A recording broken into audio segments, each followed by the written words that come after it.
Thank you very much, Hoda. It's a pleasure to be with the NYU Abu Dhabi Institute to be able to share thoughts. And I hope wherever you're listening around the world, that you are well, that you are safe, and your loved ones are during these very, very difficult times. What I would like to focus on is how the pandemic is likely to affect the future of globalization and development, why it happened, and how we can stop future crises like this from happening again. That has been the subject of many of my books. It's been the subject of my BBC series, as Hoda mentioned, and it's the subject of a new book I'm working on, which is going to be thinking about the long-term impact of the pandemic on our lives. I aim to speak for about 45 minutes or so, and then we'll have an opportunity for Q&A. So do think of your questions, and you can pose those using the Q&A button. This pandemic was entirely inevitable. And the surprise is not that it happened, but that we were surprised. I've been predicting it every year in all my books since 2013 that it was coming and that would lead to a grave economic crisis. And many others have too, experts on pandemics certainly, but people like Bill Gates and others. And so the question is, why didn't we stop it? Are they inevitable? Can we stop future pandemics? And the answers to that question are vital, because if this is the pandemic that will end all pandemics, then it might have been worthwhile. But if it simply leads to escalating tensions, growing inequality, then we're in for a dismal future, in which we will have ever-increasing and possibly worse pandemics, but also other escalating risks, such as climate change and others. The question really is, are we in the First World War, or are we more like in the Second World War? And as you know from your history, both were terrible wars, devastating, killed tens of millions of people, and yet had very different outcomes. The First World War, due to very poor leadership, austerity, recrimination, geopolitical tensions rising, led to the Great Depression, the rise of nationalism and protectionism, the worst depression the world had known, and of course, an even worse war, the Second World War. But while the bombs were dropping, while the British government was fighting on 5 fronts around the world and at threat of being invaded, indeed, when I go running around Oxford, my hometown, you still see the blockhouses that were built in the 40s to stop the invasion of Germany. But despite all of that, Churchill, Roosevelt, Stalin, and others were able to envisage a better world and to ensure, through the creation of the United Nations and other institutions, that was the war to end all world wars. So is this the pandemic to end all pandemics, and what can we do? And it wasn't only that they created a UN system with the Security Council and other institutions to stop world wars, but of course they also created the Bretton Woods institutions, the IMF and the World Bank, the Marshall Plan, which mainly focused on giving support to those that had lost the war, the enemy, and of course, in the UK, the welfare state. Then, as now, it's the youth that have made the greatest sacrifice. Of course, elderly people are most vulnerable from the pandemic. In the UK, the average age of mortality from COVID-19, of death, is 82 years old. In fact, there's far more chance of a young person dying in a car accident than being killed by COVID-19. And for school-age kids, there's more chance of being struck by lightning, and you know there's not much lightning in the UK, than dying of COVID-19. But young people have given up their social lives. Many of them are giving up education. Schools have been closed for big periods of time and getting very second-rate education in the sense of not being able to have face-to-face, having remote, and in addition, job prospects have greatly diminished, and they're inheriting a massive debt, which will have to be paid back in the future. The young are doing this willingly, of course, to protect the old, their parents, their grandparents, others in the community that they come into contact with.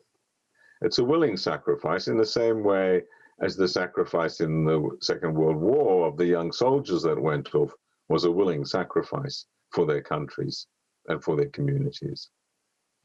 But the question is, what are we doing in return? And whereas in the Second World War, there were all these benefits that came out, including the hope of a better world, are we creating that now? And my hope is that we can learn from history and make sure that these sacrifices are not in vain. That means creating a more inclusive, sustainable world. But so far, what we've seen from the pandemic is the opposite. We've seen increasing inequality. We've seen increasing division and protectionism, and very little in the way of solidarity within countries or between them. What we're seeing is a dramatic impact of the move to remote work on job prospects. For many people, there's been barely no impact on their incomes. The top 20% of income earners have retained their income in 90% of the cases. So 90% of the top income earners have not lost income as a result of the pandemic. Indeed, many have become a lot wealthier because they've invested in technology and other stocks which are booming, or they have big properties and property prices for big properties are going up. But the bottom 50% of income earners across the world have suffered dramatically. In the advanced economies, they have to go to work and they're also more at risk. And that's true around the world, whether they're in nursing or garbage collection or waiting in restaurants, if that's allowed, they are more at risk. And where places have been closed down or stopped, of course, they're at risk of vulnerability. With informal workers and gig workers who do not have health and other insurance, particularly vulnerable. Now, this means that within countries, there's a great increase in inequality. Those that are lower income have suffered most. Those on higher income have barely suffered financially. And the same is true between countries. The wealthier countries have been able to issue unprecedented levels of debt at record low prices. In fact, there's $17 trillion of bonds which have been issued over the past year at negative interest rates. That means that governments are going to be giving back to the purchase of these bonds less. People are buying them at a loss. This is extraordinary and allows governments to amass very, very high levels of debt, which now almost universally amongst the advanced economies are over 100% of GDP by the end of 2020. Developing countries do not have this option. Developing countries are not in the position to increase their debt greatly. for two main reasons. One is most of them don't have the capacity to issue more bonds in their own country. They don't have enough domestic savings to be able to absorb that, or central banks that can simply absorb them through asset purchases. And secondly, because they'll be downgraded by the credit rating agencies if they take on much more debt. And that will lead to their currencies going down further and the cost of foreign debt being even higher. And in no time, they enter into a vicious circle of more and more debt repayments. Now, while the rich countries have given themselves $12 trillion of extra funding by increasing their deficits and through bond issuance, developing countries don't have that option. In the rich countries, between 10 and 20% of GDP has now been created, additionally to what it was before, in debt, with very, very wide deficits of around 10% in many countries.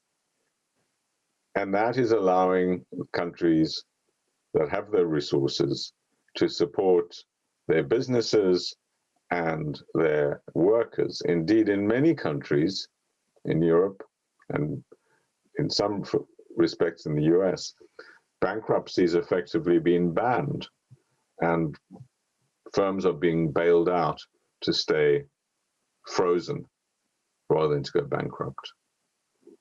And workers are being given furloughs or unemployment insurance, etc.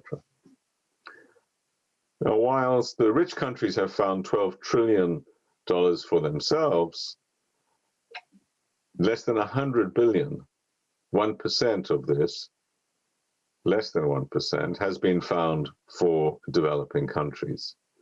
In fact, aid this year will be less than it was last year, because aid for most countries is calculated as a share of the size of their economies, ranging from 0.1% to 0.7%.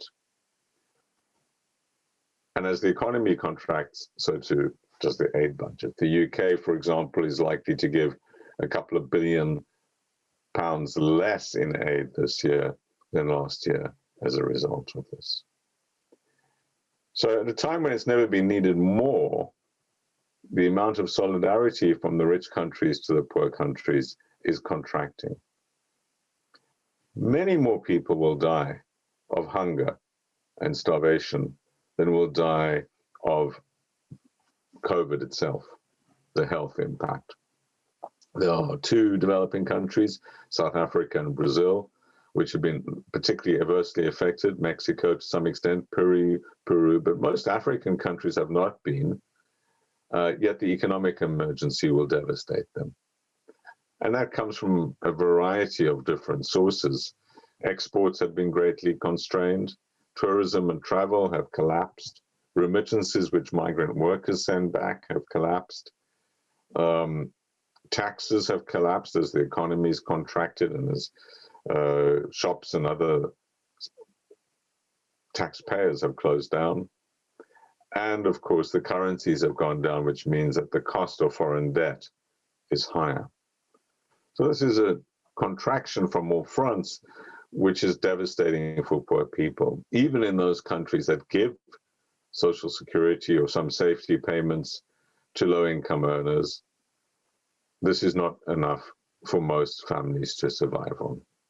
And as a result, the pandemic is leading to the biggest development disaster of our lifetimes and will greatly take off track from the SDGs, the developing countries.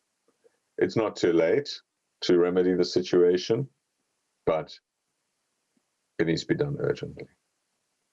Now, around the world, the nature of work is transforming, and the pandemic has accelerated trends that would have taken years to emerge in many dimensions, including in the transformation of work.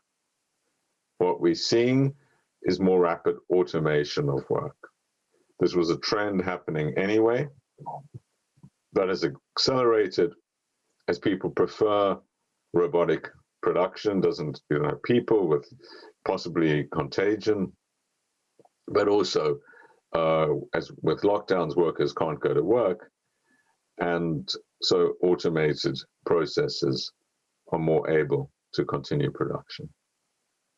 This is not only true in manufacturing, it's also true in services. As call centers are being closed down, increasingly there are automated call services.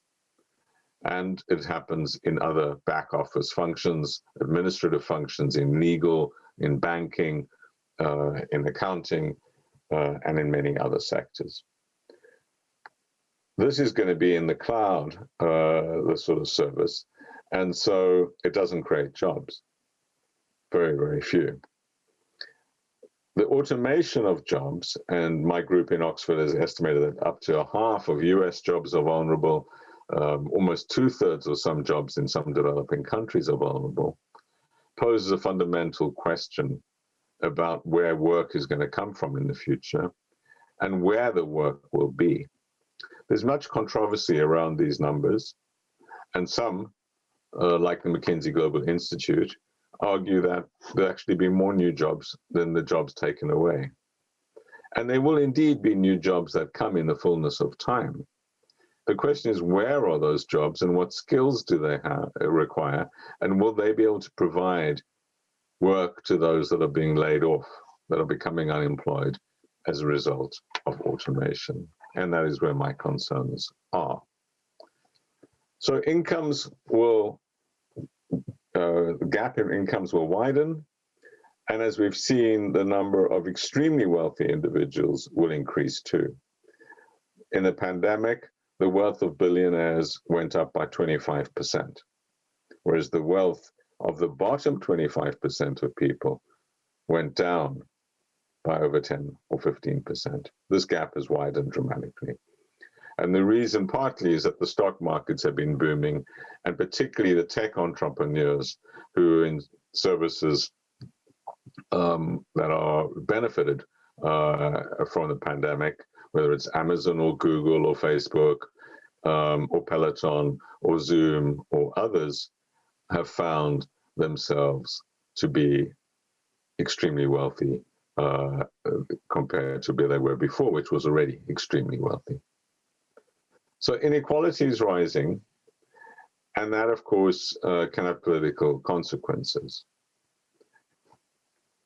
The future of cities is also being thrown up into doubt by the increased focus on remote work. My own view is that what we're likely to have in the medium term is increasingly hybrid offices. Around the world, people are saying that if they can work from home, they want more flexibility in the future. And competitive firms will have to provide that, otherwise they'll lose their employees to those that offer it. Much more flexibility in the hours worked, as well as in the number of days worked. How will this impact on productivity? In the short term, there seems to be some evidence that productivity has gone up, not least because something like 70 million hours a week in the US are saved commuting. The average commuting time in many cities is at least half an hour each way. That's an hour a day, and in many cities, 2 or 3 hours. If, as seems to be the case, a third of that time is spent working, productivity can go up. But this comes at a cost. And although Zoom and other remote meetings can achieve most purposes, there are many ways in which it could undermine productivity in the medium term. It also reinforces existing hierarchies and networks, which means it's particularly bad for younger people in organizations that need to network, need to learn. Many professions, law, banking, consulting, journalism, and many, many others, medicine, are in fact apprenticeship professions, where people learn by observing. People learn by being with more experienced people, by learning from them on the job and asking questions continuously as they shadow others and help them. But it's not a one-way street. It's not only that young people or new recruits are learning from those in positions. It's also that they're challenging them. In an organization like PwC, the average age is 31, and that creates a learning organization in which young people are constantly bringing in fresh blood, fresh ideas, and ensuring that the firm constantly renews itself. If that is lost, that challenge, then the firms will be less productive in the medium term. And Zoom meetings and other meetings cannot provide that challenge because they're very hierarchical. One person tends to speak at a time, and it's very difficult to make friendships, to have informal conversations, to challenge, and, of course, to innovate. It's good at maintaining existing practices, it's bad at breaking existing practices. And that means that for innovation and creativity and recruitment and overcoming discrimination against those that aren't part of networks, it's going to be necessary to bring people in to work a few days a week. I envisage in the future a more hybrid office. But if people only come in 10% less, that would already have a dramatic impact on office prices. And of course, if you're only going in 2 or 3 days a week, you might be prepared to commute over longer distances, and you'd want a bigger home, which means you might live further out, and you'd want privacy in your home. You might want a separate study. All of that adds up to a very dramatic impact on property prices, on the future of cities, and on productivity. In all respects, the pandemic is accelerating the changes, and of course, businesses are being accelerated too in their changes.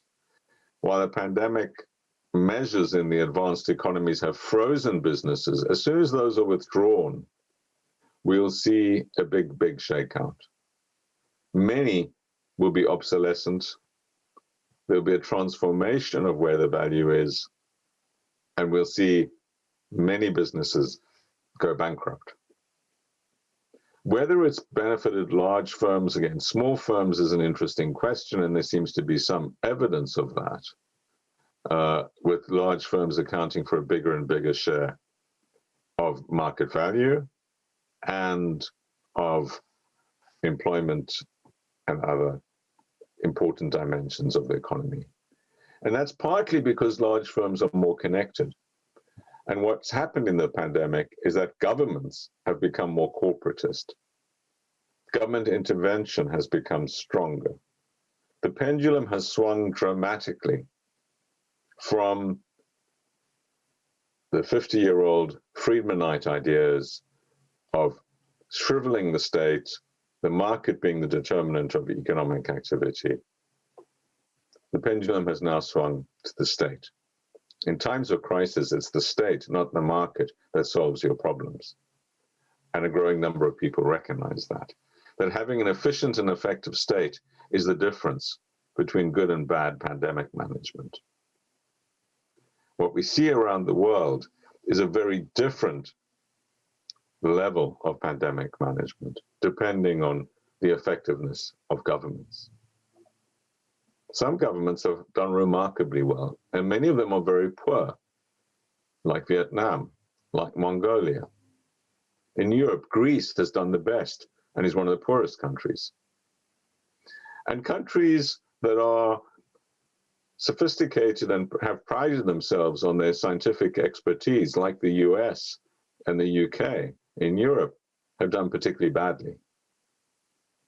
Clearly, what we used to think is important, which is the strength of expertise, is no longer as important as being able to learn fast. And learning fast might be imperiled by being arrogant, by being an old imperial power, by not listening to what international advice is. Those countries that have followed international guidelines, the WHO and others, have done best.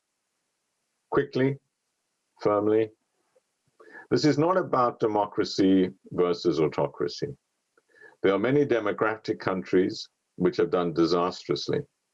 UK, Brazil, US, amongst them.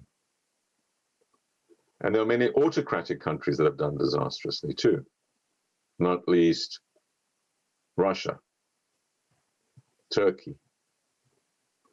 But there are democratic countries that have done incredibly well, like Greece and Taiwan. And there are democratic countries, autocratic countries that have done incredibly well, like China, like Vietnam. And so we need to look beyond these categories and think about what is it that these countries that have done well have in common, and what can we learn from that about effective government.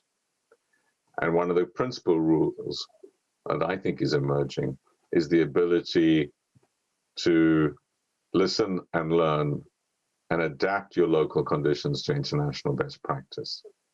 And the more arrogant you are nationally, the less likely you are. Populists have also done extremely badly, not least in Brazil, in the UK, in the US. And that failure of populism, the individualization of leadership, rather than a broad civil service with strength, is the difference between, for example, the UK and New Zealand,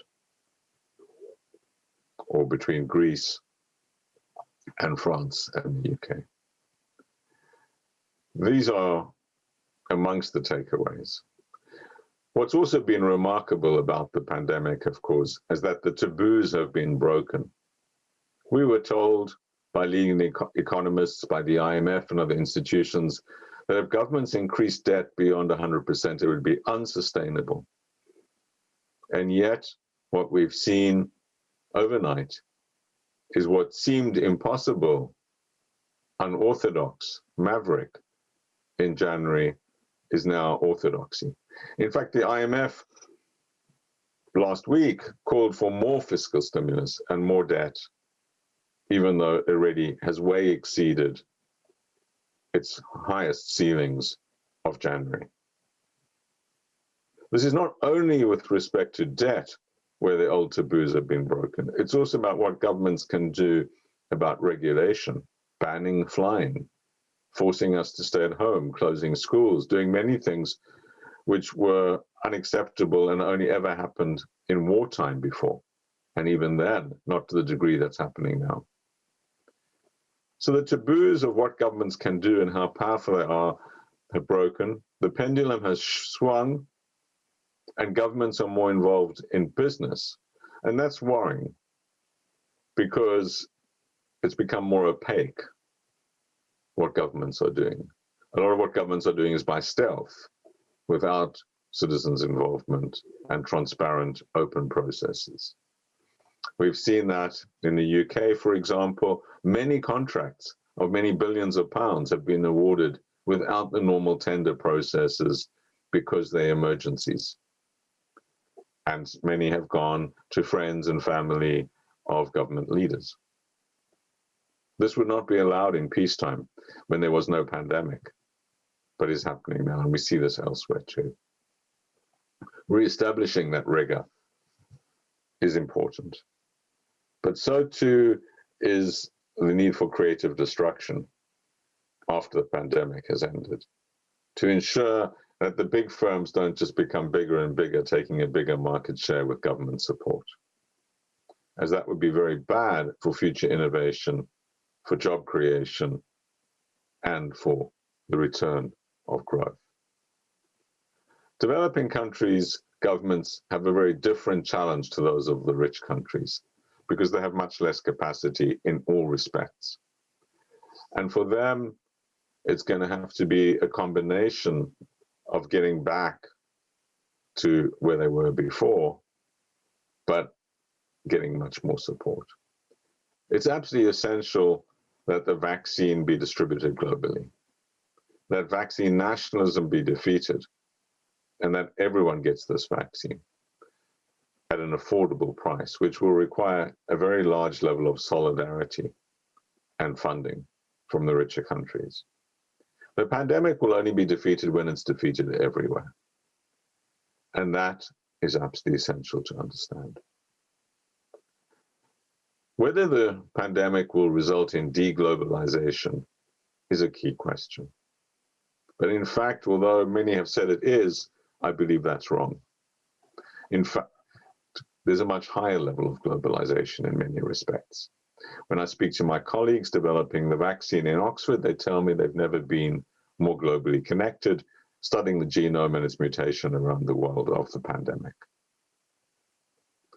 It's also the case that we are more focused internationally than before, not only through these remote meetings and digital connectivity, which is soared, but also we're more aware.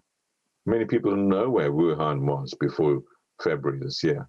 Now they do, as they know about what's happening in New Zealand and in many other places. So there's more international awareness of our connectivity. But it's not just ideas that are traveling of that nature. So too have protest movements, the Black Lives Matter movement, for example, in 100 countries in 3 days. This growing awareness of our shared connectivity is one aspect of globalization. Supply chains were diminishing already. And the reason is that increased automation, increased customization, increased immediacy, and politics. Automation, more and more work is being done by machines. A key reason for supply chain fragmentation was to take advantage of cheap labor elsewhere. But if now those processes are done by machines, it's cheap capital that you want to look for and skilled labor for the machines and cheap machines. And those are more available in the advanced economies. Immediacy, we want our goods delivered online. We order them today. We want them to come in a few hours' time or tomorrow. We don't want them to come in a container from the other side of the world in 3 weeks' time. And that's bringing production back closer to home. Customization, increasingly, products will be individualized. We want something that fits us as individuals. We want something increasing with medicines that's for our genome. And that will lead to more production by 3D printers and other processes closer to home. Not mass production, but individualized production. It can happen in automated production lines in a way it can't happen in big human production lines. The automated mini factory, the mini BMW car factory up the road from me in Oxford, has over 1 million varieties of minis. And that's possible because of that automated process.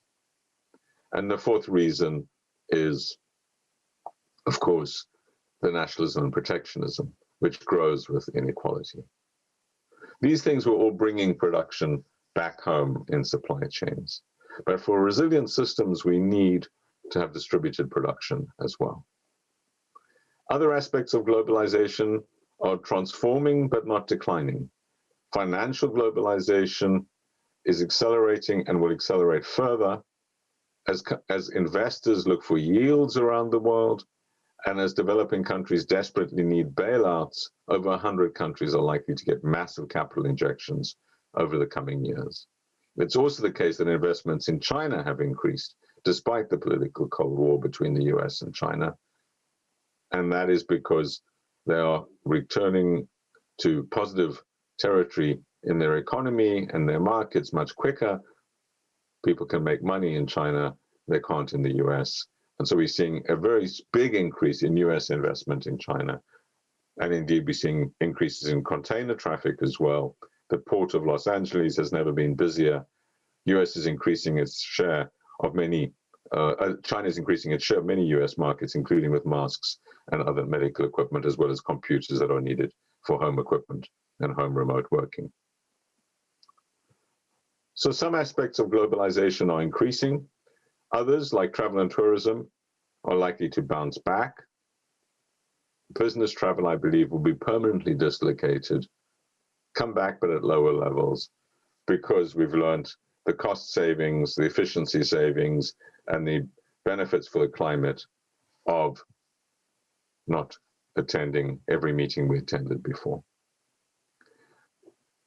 Part of what's happening in this is, of course, a great shift as well in power.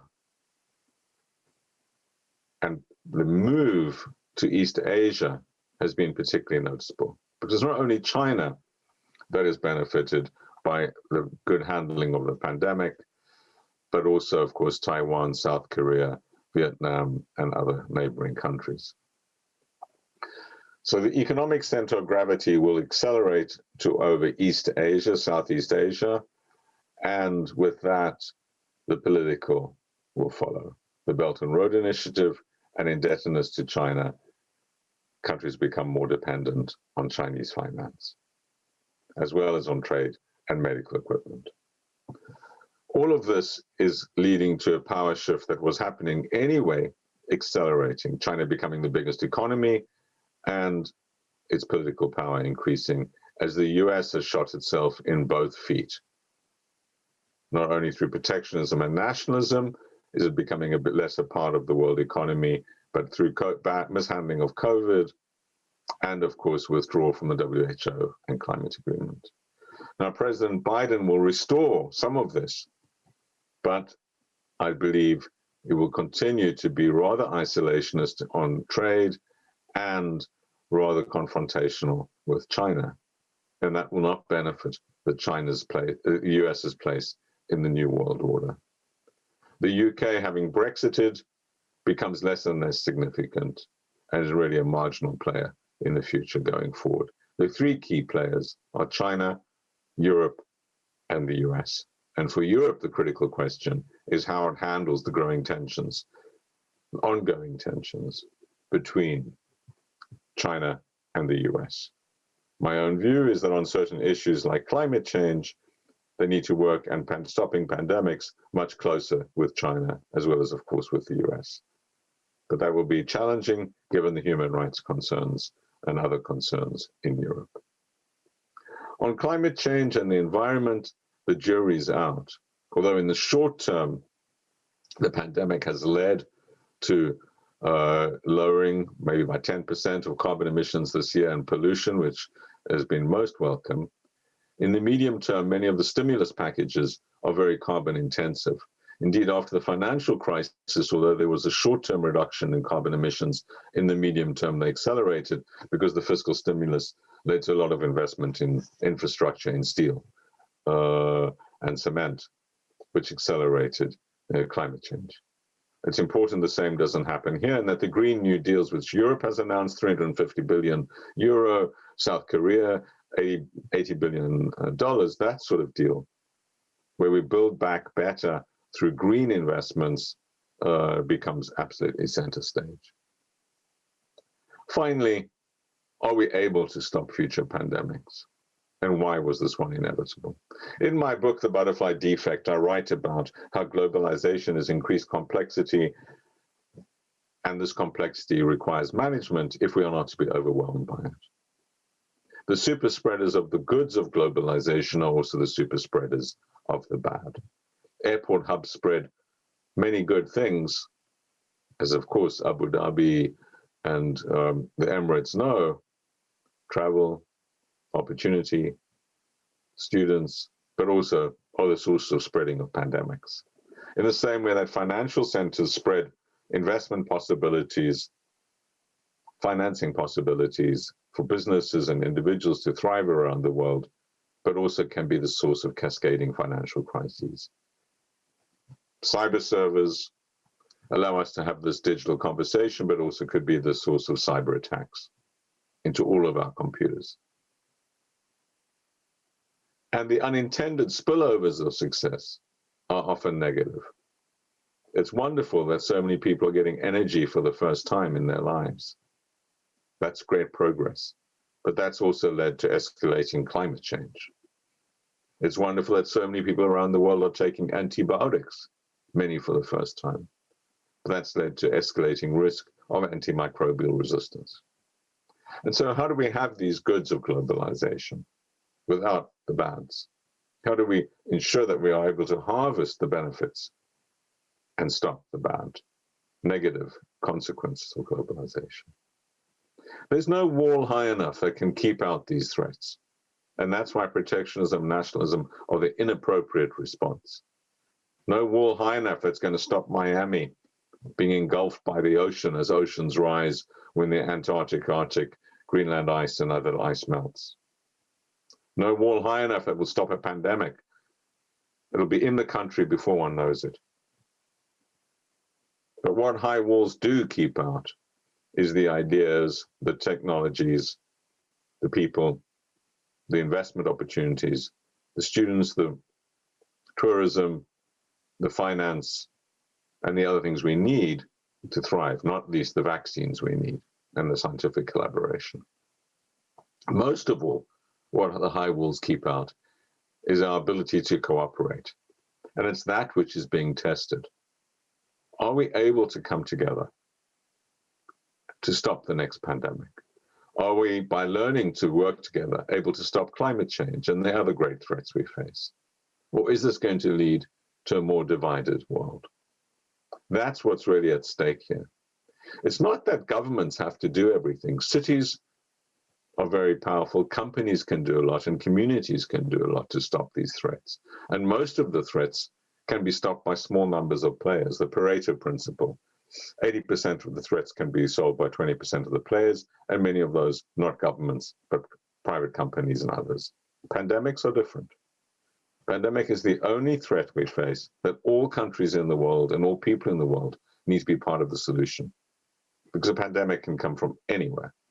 The poorest country, the richest country, a lab in New York, or a wet market in an African village. And that makes pandemics very different. And it means that when we think about stopping pandemics, we need to really think about the global community. We need to think about our ability to work together and why it's a particular test for us all. If we can manage this pandemic and come out of it, we would have learned to do that. Now, we need to see this as a wake-up call. The danger is that we have a vaccine, that we return to normal, and we slip into the same dangerous complacency that led us to where we are today. That's what happened after the success of dealing with SARS, with MERS, with Ebola, and other pandemics. That's what happened with the apparent success in dealing with the financial crisis. But we have not stopped systemic risks. There will be another pandemic, which could be even worse than this. There will be another financial crisis. There will be other risks, not least climate, that overwhelm us. And so we really do need to see this as a wake-up call. Bouncing back implies we're going back to the same tracks we were on, just as a reset implies we're going back to the same operating system we were in. This is dangerous. We need a different and more fundamental rethink to ensure that we do not return to business as normal. It's business as normal that got us to where we are. What we need to do is ensure that this pandemic leads us to create a more inclusive, sustainable world where everyone can prosper and where these risks, which increasingly will overwhelm us if we don't deal with them, are finally addressed. Thank you very much.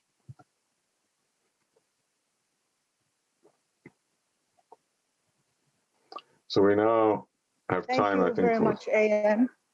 Yes, we have time for Q&A. Thank you very much for the enlightening conversation and the very unique perspective on the global reset that we're facing at the moment. I have a question to you before we take the questions from the audience, who I'm sure patiently waiting to have this conversation with you. What's your take on reverse globalization? We have seen great trends that are happening globally on this aspects of reverse globalization and the global call of making sure that there is a national autonomy when it comes to building certain economies. What will be the setting, I would say, trends that we will see for the next 20 years and that will last with us for the next 20 years out of this pandemic when it comes to reversing the current globalization aspects that we're having?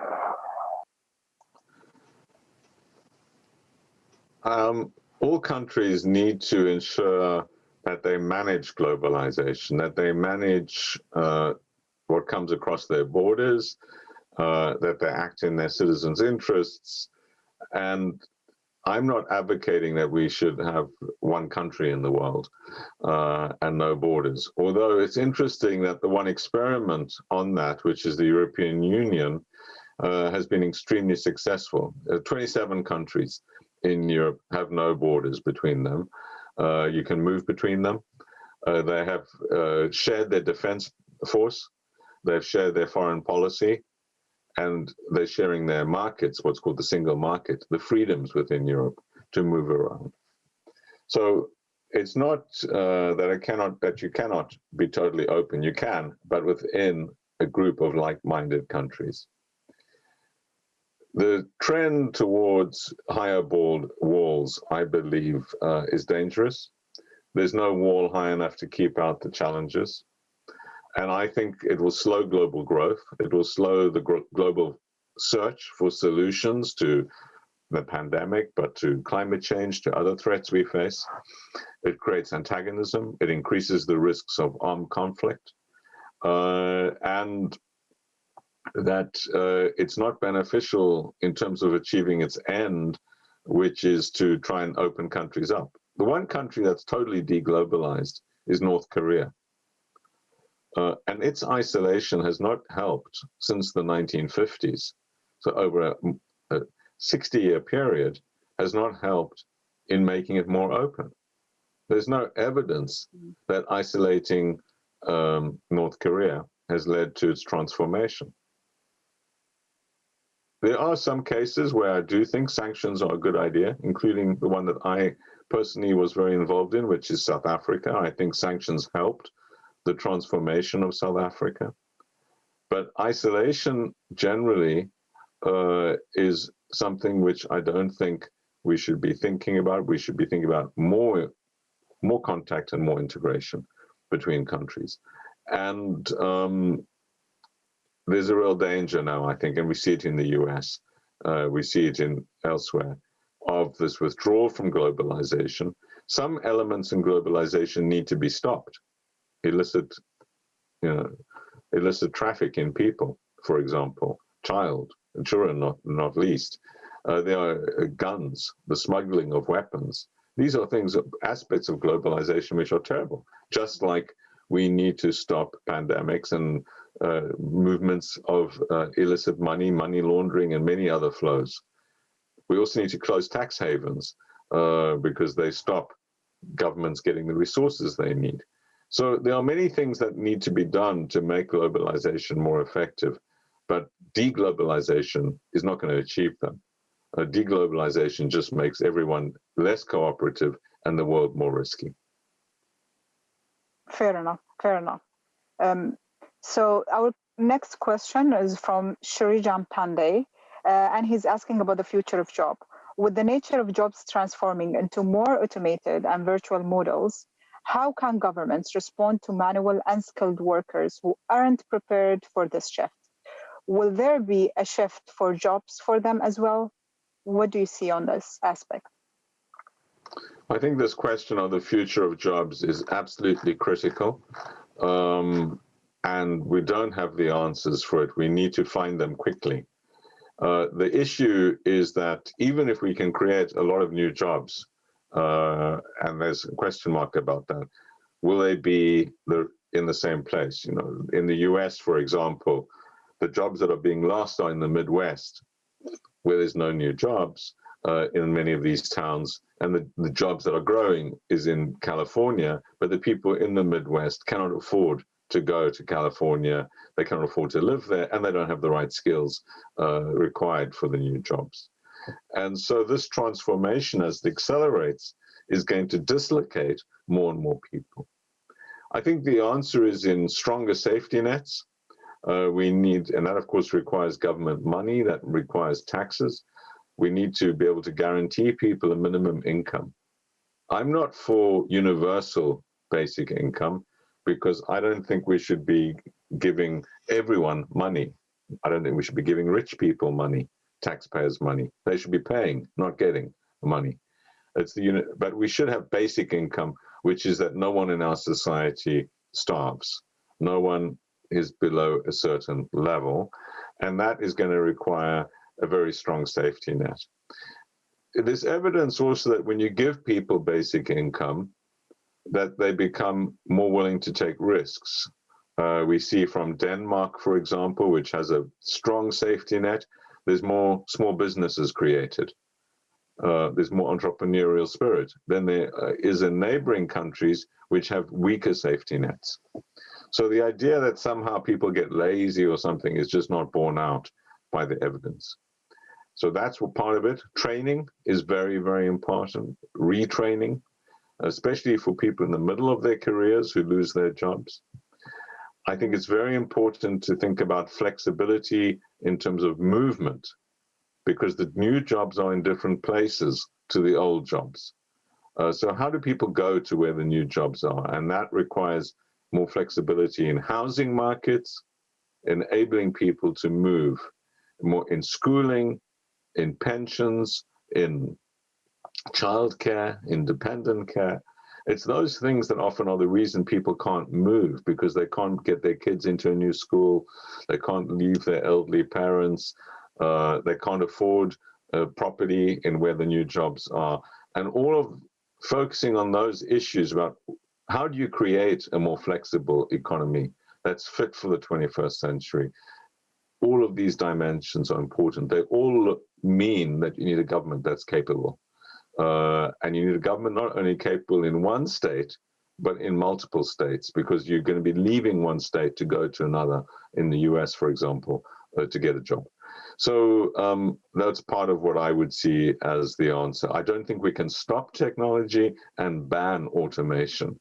That is, in my view, not the solution. We need to make sure that within our societies, we create meaningful jobs. And many of the meaningful jobs in the future are going to be in things machines cannot do. And so we need to think very deeply about what is it that machines cannot do. And of course, it's more in services like care, like interpersonal services. And so we need to invest in those, but it's also in creative services. Great cooking in a restaurant, great entertainment, providing people with experiences. That is the future. That cannot be done by machines. And it's that which I think will increasingly be where the jobs of the future are and the value added in the future. Very interesting. We have a push onto this question as well from Dara Latino, and she's first thanking you very much for your insightful lecture, and she's asking, in the current dissemination of jobs and rapid reskilling, as you have just described, it will be central to have abstract responses to this from governments and a generic strategy. How would you see education and adult learning being transformed in order to enable faster adoption of relevant skills and capabilities? Yeah, education is vital, and it's great that you're all part of this NYU Institute, which is an example of that. I think we need a more flexible education system, which is at different ages, in different ways, with different products. There's been too much focus on universities with young people, basically leaving school, going into university. It needs to be much broader for people at different stages, continual learning, much wider range of products, short-term, long-term, online, interpersonal, and different areas of skill.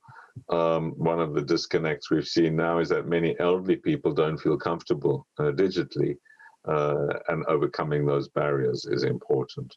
Constant learning, because we change all the time. I'm involved in a big initiative in economics called coreecon.org. That's core-econ.org. core-econ.org, which is an initiative to try and think about economics as a more practical discipline, a useful discipline, and to give people free online economics access, both for students and policymakers, which is done very, very well. We have over a few 100,000 people around the world doing this in multiple languages. So initiatives like that, which help people learn new skills, are going to become more and more important. And of course, that big raises the question, what's the business model for all of this? Who's going to pay? And we're seeing big changes in that as well, as the traditional universities are finding it very difficult in a remote world to compete with the new, cheaper online products. So I think there'll be a shakeout. I think good institutions, good products will win out, but there will be more differentiation along those lines. And again, it's absolutely crucial that much more focus is put on education. Yeah, perfect. We have a follow-up question on reverse globalization or deglobalization and the effect on social inequalities from Fernando Gonzalez Florenzano. And he's saying countries with the protectionist nationalist governments are going or moving on the opposite direction of globalization. Though these countries are growing, I do not want to be pessimistic, but what are the chances of a worldwide conflict in the future based on increasing inequalities of these societies and on the countries that want to be greater by their own closing their borders? What do you think? What's your take on this? Would the current deglobalization move create higher level of inequalities? Yes. Deglobalization, countries becoming more nationalist and protectionist, increases inequality within the countries and between the countries. And that's because within the countries, it slows growth. It tends to be associated with policies which favor certain firms over others, which distorts economic activity domestically, but it's mainly because it slows overall growth. It's also very bad for consumers. What people often forget as they're trying to protect producers from foreign competition is the consumers are the majority of the population. Everyone consumes, not everyone produces the products which are being protected. So if you stop, for example, T-shirts coming in from China, because you want to favor your domestic T-shirt manufacturer, you will give jobs to people producing T-shirts in your home country, but everyone in the country is going to have more expensive T-shirts. And because poor people spend a bigger share of their income on these essential goods, like T-shirts, like food, etc., that are imported, poor people are particularly disadvantaged. And that's why protectionism is very regressive and particularly penalizes poor people. Rich people spend a very small share of their income on traded goods. And, you know, if the tariff doubles for a T-shirt, a rich person is not really going to notice the difference. But if and on food and on other imported products, but poor people will suffer dramatically. So it increases inequality, and between countries, of course, because it doesn't allow the countries that export those products, Latin American, African, Asian countries that export products, food, shirts, etc., to grow, to sell, to export, to create jobs in export industries. And it's reciprocal. If you're going to protect against someone, they're likely to protect against you too. And they're also going to suffer because they're getting the things they need, like light bulbs or medicines or whatever, are going to be more expensive. So it increases inequality, it slows global growth, and it leads to increasing tensions because you're talking less. You have less interdependency, and it's interdependent. You know, you don't want to bomb a country if they're producing your food or if you've invested there.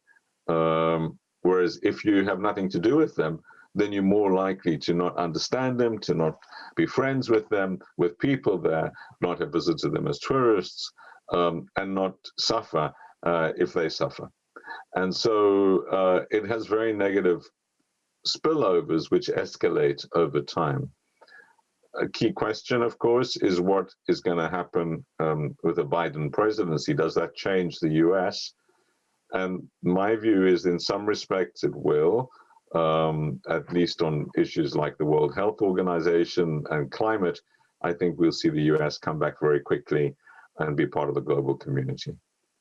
But on other issues like trade, I think the US is going to be difficult. The first early test is going to be whether it approves Ngozi Okonjo-Iweala's appointment as the DG of the WTO, the World Trade Organization, which has been stopped by the US. That's going to be a big early test for the Biden administration. And I hope that they go ahead and appoint her. She's great, and she has international support. The US needs a functioning World Trade Organization, World Health Organization, climate agreement, and it needs better relations with everyone, including China. And that's going to be another big test. So I hope that we are going to turn down the dial on protectionism. But this has been a devastating pandemic. And as countries try to create jobs for their populations afterwards, their instinct, which might be a very bad one, might be to have more protectionism. So it's a dangerous time in that respect, and I hope that sense prevails. Yeah, it's as you have said earlier, it's a balanced game of trying to build a national capability, but not close doors on global collaboration, especially now, especially seeing what we have seen recently on the development of vaccine and other aspects as well. Exactly. So we have the next question from Albert Goldson, and Albert is from Cyroline Council, which is a US-based think tank, and he's asking about the fact that economic powerhouses like China, Japan, USA, EU face demographic challenges with an aging population. How does this impact their ability for future global leadership? I would add into that, especially in the light of, adapting and responding to the current crisis and pandemic. Yeah, I didn't talk about demography, but it's a very, very important question. One of the things that's happened during the pandemic is that population growth has slowed a lot. Of course, some elderly people, 1 million people have died, but more importantly than that, fertility has accelerated its decline as well. I would know about more importantly, but also from demographic point of view, the lasting impact. And what we're seeing in the US is the lowest fertility rate for a very long time. We're seeing this in China. We're seeing it in many, many different places, South Korea, Germany, and many others. And that's partly because immigration has slowed down as well because of the pandemic. So there's a rapid aging of populations, less people being born. People's life expectancy on average is still improving in many countries and will once there's a vaccine again.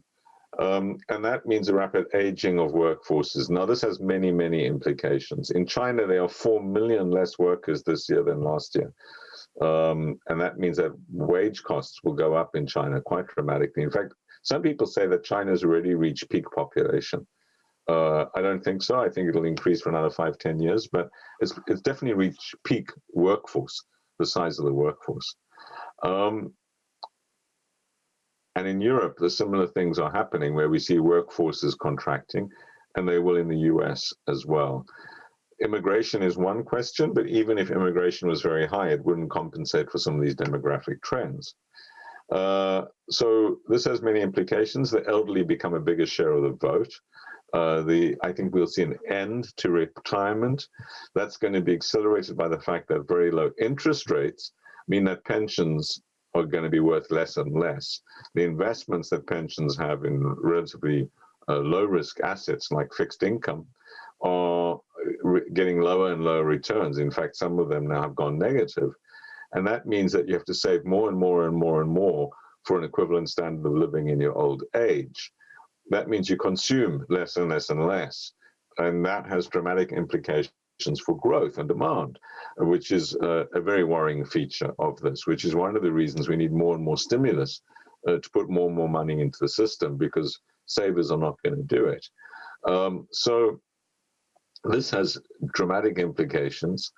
And of course, elderly people are a bigger part of the vote, so they vote for better pensions for themselves, where they're state pensions. I think we'll see more and more old people in the workforce, That's going to mean more and more need for education of elderly people to keep up.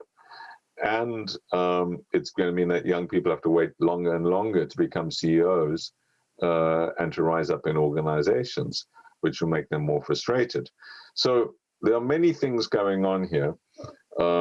And it's certainly going to change the nature of competitiveness, it's the nature of government obligations and savings and consumptions and the macro. And it's happening in many countries. Over half the countries in the world now have fertility rates which are below replacement. So this is not just a rich country phenomena. It's also true of much of East Asia. It's true of some countries in Latin America. And it's true of much of the Gulf as well. So we're seeing a very, very significant change in demography, which is going to have very big political consequences and economic consequences. Wow, that's definitely a very, I would say, optimistic preview of the situation and realistic view of the current situation that we're having.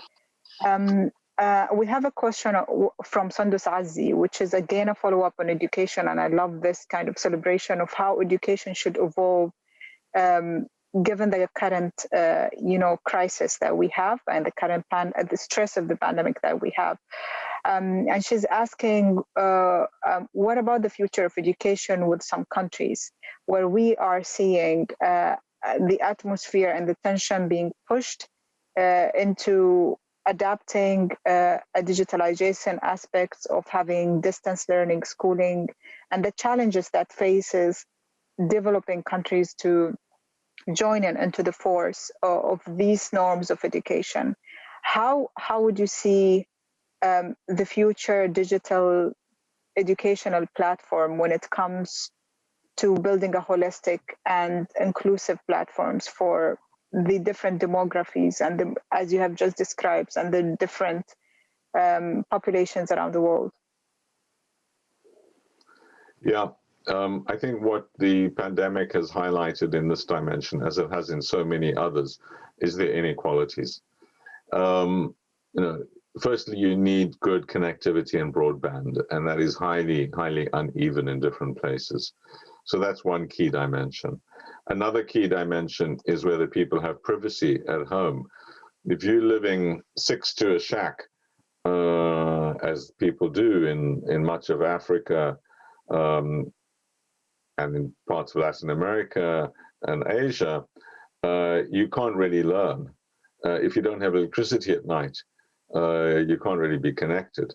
So there are many inequalities which are reinforced if you can't just go to school and try and escape some of these inequalities.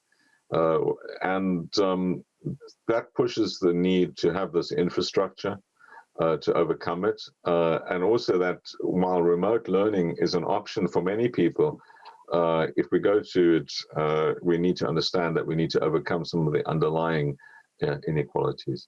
And then there's the differences in the quality of the remote experience, the quality of the teaching, the quality of the materials that go with it, and the systems used for evaluation and certification going forward. So these are all key questions that need to be addressed. And I think the question is right, is it can increase inequalities or it can overcome them. It has the advantage that people can join in from all over the world as they are with this webinar at no cost to themselves effectively. That's much cheaper than going to a very expensive place in an expense, and living for a year. On the same time, even that is differentiated by access, etc. So I think all the points you raise are absolutely right. Yeah, that's right. I think there is always the fact that you have a wider platform where education without border is being offered at the moment for many populations around the world. And I hope that, again, as you just said, the business model will be differentiated towards creating less gaps between the different groups around the world. We have another question as well from Dara Latino, and she's asking that you mentioned tax haven. and the fact that tax havens would need to be eliminated. However, these are no longer in remote locations like Cayman Islands, but are right at the heart of the developed nations, like in the US, for example, South Dakota, in UK, the city of London. As such, how do you see us dismantling the tax evasion infrastructure and also raising wider awareness about this issue? Very few people know the devastating effect of tax havens on our economies. Would you like to elaborate on this aspect? Yeah, I mean, the race to the bottom in tax for individuals and for companies is a big problem because governments can't raise taxes and therefore they can't spend it on education, on infrastructure, on health, etc. And that is a fundamental issue. This is going to require a concerted effort to overcome. The OECD, through what its project, which it calls BEPS, base erosion and profit sharing, it's a big global initiative which the OECD has made big progress in this. It's identified the different ways in which tax is evaded by companies, and it's actually got a draft agreement in place which the US has refused to sign. Now, again, perhaps this will be one of the things that comes out of a Biden presidency, would be tremendous if the US would sign the BEPS agreement and implement it. I think we also need to hold people and customers and companies accountable. We know that, for example, the big providers like Amazon, Google, and others use these tax arbitrage to minimize their tax. We all use their services. Are we prepared to put pressure on them as shareholders or as customers and others to do better? In the EU, there's a big tension because it's not only the places we know about like Monaco, Liechtenstein, Luxembourg, but also, of course, Dublin, Ireland, and others, as you've mentioned, who are tax havens. And now we see Portugal, Malta, towns in Italy offering residency on condition of certain amount of investment in return for very, very low limits on the amount of tax obligations that people will have. So there is a race to the bottom in this. I believe that it could be and needs to be the subject of an international agreement. It's the only way to grapple with this. You cannot do it in one country. People just go to another country. And that everyone would benefit. The countries would all benefit if everyone agreed. So it's one of these classic game theory analyses. How do you get it into place?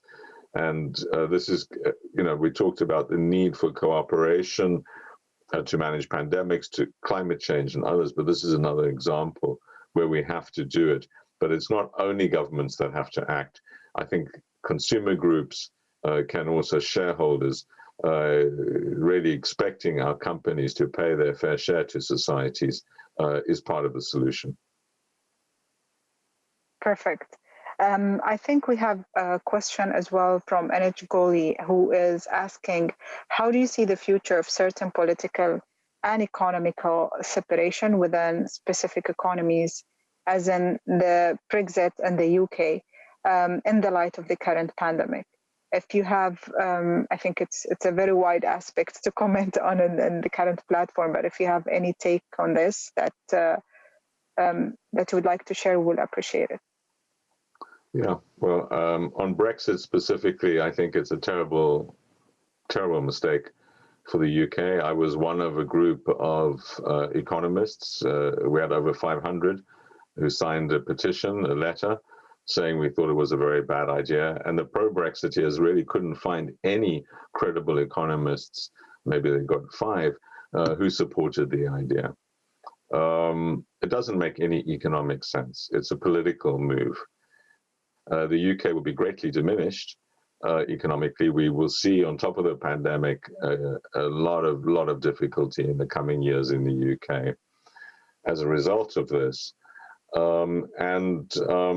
It's very ironical that there's one of the sticky points in the negotiations at the moment is the thing that Maggie Thatcher insisted the EU adopt, which was restrictions on state aid, the ability of governments to support companies.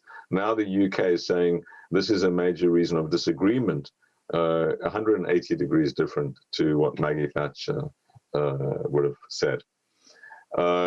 It's bad politically because the EU is undermined by Britain leaving. I think we were in the UK a good force in terms of international focus in the EU, focus on development, focus on some of the multilateral questions, not least in pandemic management.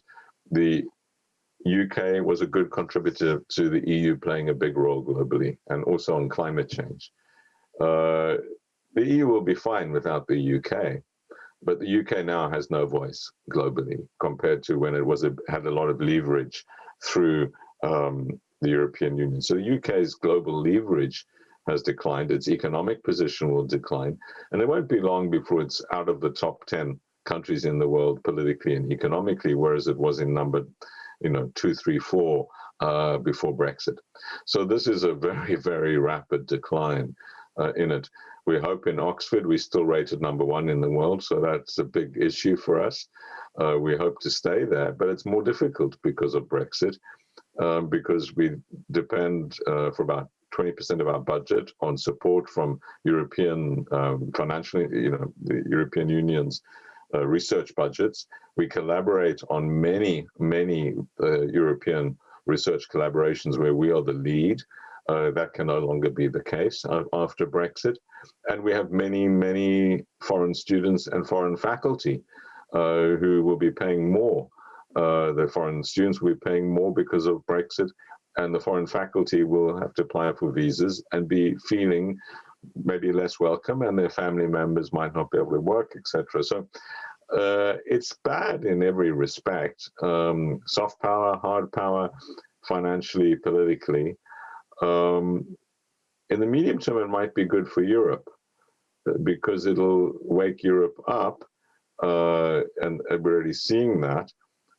And the list of countries who want to join Europe is much greater than the list that want to leave it. I don't think the UK will get a particularly good deal. The European Union has no interest in making sure that if you leave it, you do really well. And for the UK, 50% of our trade is with Europe. So it's very, very important to us. For Europe, only 7% of their trade is with Britain. We're not so important to them. So they have much more leverage in negotiations with us. And of course, they're much bigger and richer in all respects and more powerful. So it's a really sad thing, which can only be understood through the politics, the ambitions of Boris Johnson to be Prime Minister, the anger felt about the failure of particularly the London experts and bankers to look after people. My own view is that this would not have happened without the financial crisis. It's that which led to Brexit, growing inequality, growing failure of the system to stop risk, which had a devastating impact on people's lives. I also think that's true of the US, that we would not have had Trump in the White House if it hadn't been for the financial crisis. So these crises really matter. And when people are angry because they've lost their jobs, because their incomes are down, because some people in the city seems to be doing better and better, and that's happened then and it's happening again, it has very bad political consequences. People vote in an angry way. And in the US, we've seen, although President Biden has won, President Trump got 7 million more votes than he got last time. Over 70 million people supported Trump. Difficult to understand, other than people just don't trust the system because it's let them down so badly. Yeah, that's definitely a very reality check for most of us here. So we have a question related to healthcare, and this is one of our final questions here. It has 5 minutes. Exactly. It has two vertices. It says, what would you foresee as a long-term effect on healthcare out of this current pandemic and how to overcome the downside of these long-term effects. And the second part is, do you foresee a vaccine war happening? Because currently we've seen vaccination being used as also an economic leverage for certain countries. How would you foresee that? Yeah.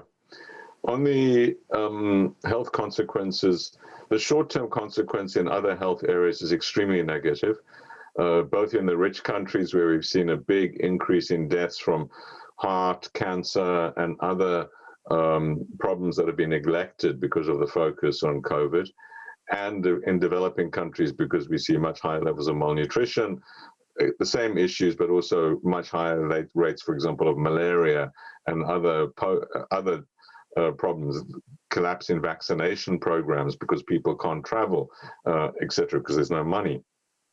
So the consequences for health are bad. In the medium term, everyone's been clapping for the carers. The status of health workers has gone up. If in the medium term this translates to bigger budgets, more attention to health, to stopping pandemics, more investment in research, then in the medium term the outlook is good. But we need to see that. And that relates to your second question, which is vaccine nationalism. There's a real risk. The Oxford group, which I know, has insisted that their product be available widely, open source, and very low cost. So if it's the Oxford vaccine that wins this, then it'll be available. But as you know, I don't know what the arrangements are with the Pfizer vaccine, which has just been announced in this regard. There are big organizations like Gavi, the World Health Organization as well, has a means to buy vaccines in bulk and distribute them. But it would take a lot of money and a lot of time to distribute this globally. So I think there is a real risk, and we need to guard against it, because we can't be protected in any country unless all countries are protected. Very insightful. Thank you so much, Ian, for being with us tonight and for this insightful and I would say very realistic and optimistic take on the future of globalization and development in the world in the light of the current pandemic that we have. I think we've all learned here through the research that you have shared with us that we do have resiliency and we do have agility to stand our ground in terms of everything that's happening around us. It all depends on the resiliency that we have. Thank you so much for being with us tonight. Thank you for having me, and good luck and good health to all of you.